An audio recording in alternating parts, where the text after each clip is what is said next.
അതിലേക്ക് വെച്ചു കൊടുക്കാവേ.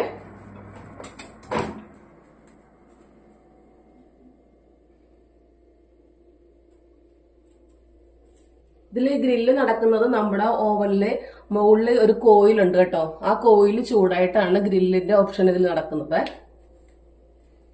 നമുക്ക് ഡോർ ക്ലോസ് ചെയ്യാം.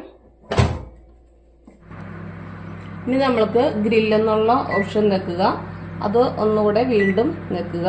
അതിനുശേഷം നമുക്ക് ഒരു പ്രാവശ്യം കൂടെ നിൽക്കുമ്പോൾ ഈ മൈക്രോയുടെ സിമ്പിളും കൂടെ വരും. അത് കഴിയുമ്പോൾ മൈക്രോയുടെ ഓപ്ഷൻ കൂടെ കൊടുക്കുക. എന്നിട്ട് നമുക്ക് 45 മിനിറ്റ് അത് നമുക്ക് സെറ്റ് ചെയ്ത് കൊടുക്കണം. താഴെ ഒന്നെങ്കിൽ നിൽക്കുന്നുണ്ടെങ്കിൽ പ്ലസ് ബട്ടൺ ആയിരിക്കില്ല എന്നുണ്ടെങ്കിൽ ഇതേപോലെ നോബ് ഉണ്ടായിരിക്കും. അത് തിരിച്ച് 45 മിനിറ്റ് നമുക്ക് ആക്കണം. നമുക്ക് 40 മിനിറ്റ് ഇപ്പൊ സെറ്റ് ചെയ്യാവേ. എന്നിട്ട് നമുക്ക് സ്റ്റാർട്ട് കൊടുക്കുക.